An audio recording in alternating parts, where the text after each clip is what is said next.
And so we've got some breaking news. It was breaking to me this morning, and then you pointed out, well, I've already commented on this. And there you go, early warning. So what we saw today was a CNN report.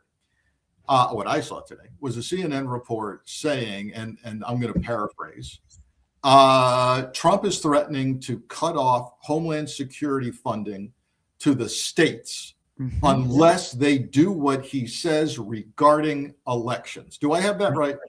You do have that right. It is like, I'm a lawyer by training, but I haven't practiced law in a long time. But I still keep my bar. I still pay my bar fees every year.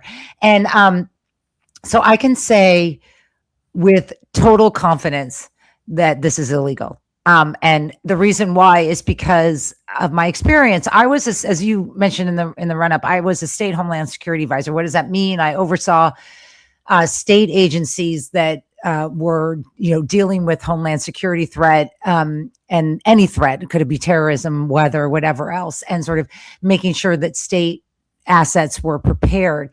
In that position, I was the person who sort of oversaw the grant process to get what we call the state Homeland Security grants from the Department of Homeland Security. Fast forward a couple years, and then I'm the assistant secretary for intergovernmental affairs for DHS, which means I was the point person for all the states. So I was the person who was then distributing the funds.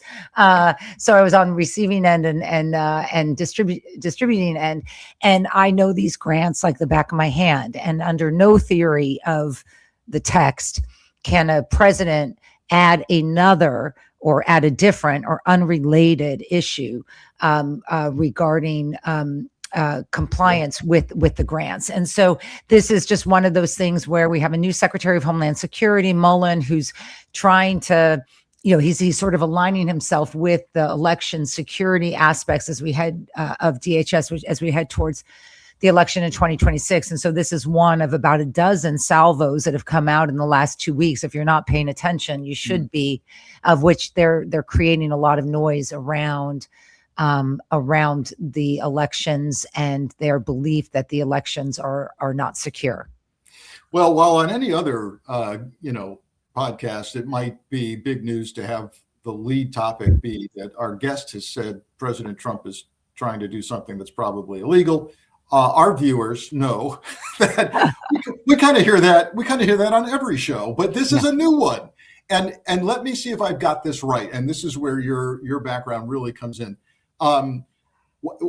What Trump is, first, there's two angles to this. One is Trump is trying to manipulate the states. I'll go ahead and say this smells a lot like extortion to me, because if you don't do this, I will do this. Boy, that sounds like a quid pro quo from my corruption days. But what is it? What is this? What is he trying to get the states to do?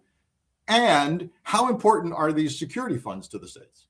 They're very important. They've dwindled over the years for obvious reasons. Like in the years after 2001, they were a lot of funding to support planning around then in those early days counterterrorism efforts, which the states and the localities had almost no experience in. And now it really is a sort of more all hazards approach, which, basically buttressing state police or the National Guard or public health capacity, depending on what the state determines is sort of their largest threat or largest gap. So these are real. They're not police forces aren't living and dying off of them, but they're a way for the federal government to say, we really, we will support your efforts in protecting the homeland. So when they are politicized like this, I should go back. There's always a tension between, the federal government demanding something of the states and the states wanting a little bit more flexibility. That's true of any grant. Like, trust me, any grant, the grant recipient wants more leeway than the person with the checkbook. But they are required to address a variety of real threats and not sort of a made up political threat that is dealt with, even if true, would be dealt with through other means. And so what this really is I have a theory of what Trump is doing. I can't prove it, but I'm trying to figure out, like, what is all this noise about the election stuff?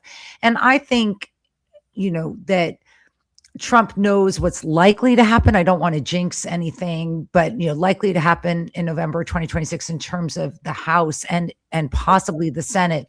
Mm-hmm. So he needs to, in the way that everyone placates to them, he needs to create narratives now so that on the day after, he's sort of the wounded victim rather than the president who, lost the American public. And I think that's what a lot of this is, so that he's going to have a litany of things that he's going to allege, including the states, did X, Y, and Z.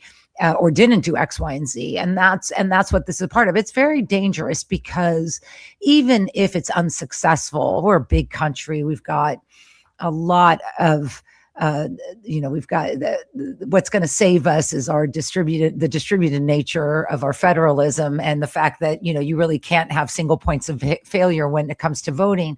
Yeah. But what this does is it radicalizes people, both against democracy, but also, of course, towards violence. And so in some ways, this is just giving me a little bit of flashbacks to January 6th. For sure. And if we want to go down the rabbit hole of theories here, one might say that this idea of depriving states of security funding actually becomes a self-fulfilling prophecy. If Trump were to come out and say, I don't think the states are capable of dealing with the threat and risk around the midterm elections.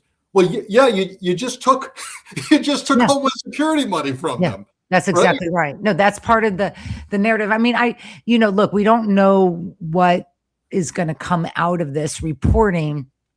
There'll be no question that the state AGs will push back on it. But the weird thing about it, just from a political perspective, is, Donald Trump needs to.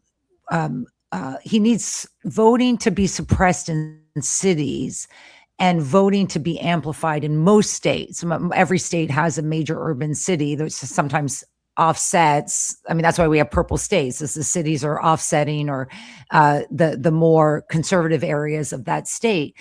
And so to go after states is really interesting. And just to remind people, it won't make a lot of Republican governors happy, this sort of attack, because you've got the state Homeland Security funding comes through the states. It does not go directly to cities. And so this is reminding me of what happened at the very beginning of the second Trump administration, when he was going after FEMA and he said he was going to get rid of FEMA. People forget this story. People like me don't forget this story. What saved FEMA? FEMA still stands. It's actually rehiring now. It has actually really good leadership. These are things that one is not allowed to discuss, but like it's ready for whatever's going to come, or ready enough for whatever's going to come. The people that saved FEMA were Republican governors who did not like the idea that you're going to go after a state capacity. They need FEMA because they're governors. Like they need to. They don't care no one knows where the hurricane's going to land. And so I think you're going to see some pushback now from Republican governors in purple states, but even in red states, who are like, we can't do this. This is not. I need to support my National Guard. The fact that you don't like urban voters is of no import. So your comment that you, based on your background, you think this is illegal. Is that meaning Trump playing hide and seek with funds? Is that because Congress has the power of the purse and they've already allocated these funds, or what makes this illegal? There's two things, and one is that they've allocated these funds already based on criteria that do not involve the kind of politics that we're seeing. So once again, I can make the case as a plaintiff, which is essential. And because we know because Trump does not keep his mouth shut, Trump has made it clear already, and what's already being reported, that this is an attack on essentially non-Trump voters. That criteria does not exist anywhere in the statute or anywhere in any of the regulations or guidelines that come out with this funding. And so you can't withhold it for the failure of a state to not like you. It's and that's essentially what the argument is. Okay, so now and one other thing, he'd have to show proof that the state was using the previous Homeland Security money in a way that violate or that undermined election security. There's no proof of that, and therefore he won't be able to show it in court. Yeah. I mean, and again, the irony here, and therefore I'm taking your security money away. It's like telling somebody who can't pay their bills, I'm going to put you in jail. No, I mean, and I'm not a polyammy, as you said. I try not to run around with my hair on fire. I mean, I take seriously what Trump is clearly trying to do.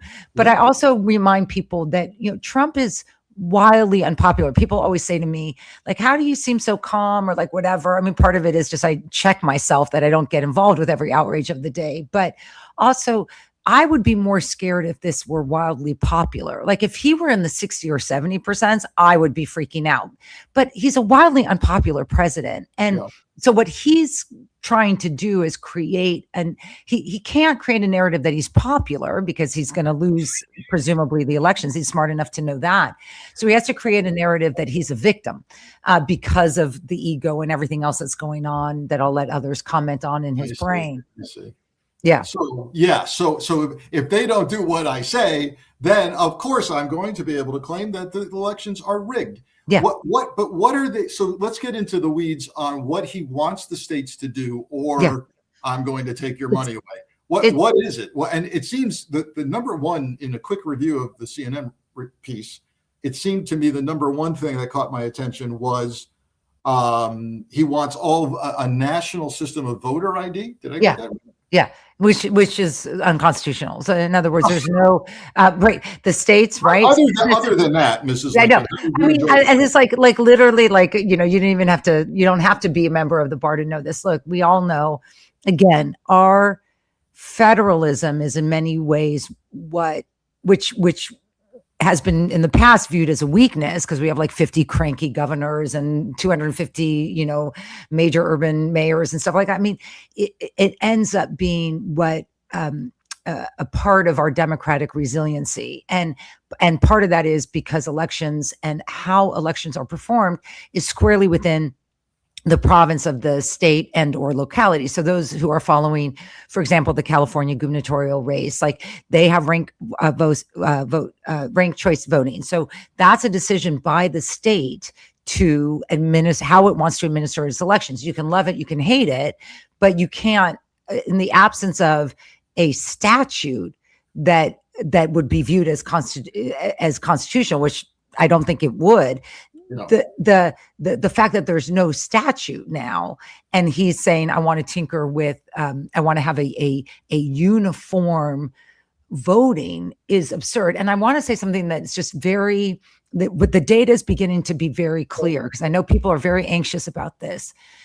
The focus on identification for voting is now, the data that we've seen, and this has been true also of the rejiggering of the congressional seats, is either a wash or more likely to hurt Republican voters.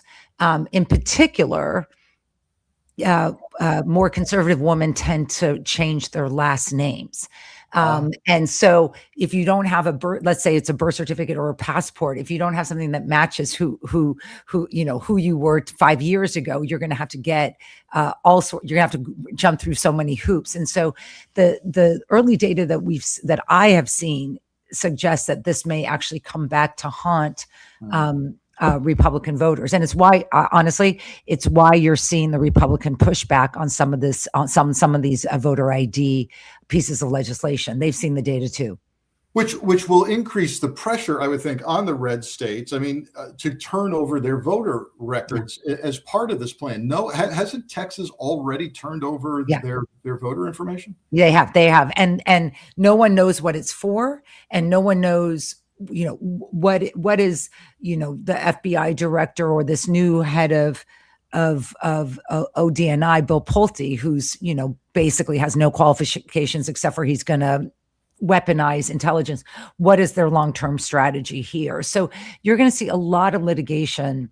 Look, there's entire legal apparatuses that are, it's like whack-a-mole. Like they do one thing and then there's a lawsuit, and the litigation has proved to be pretty successful for the sort of anti-White House forces.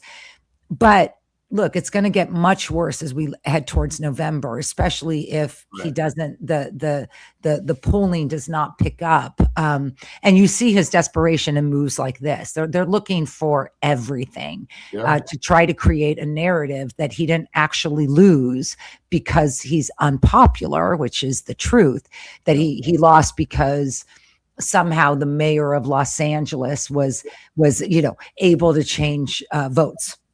Exactly.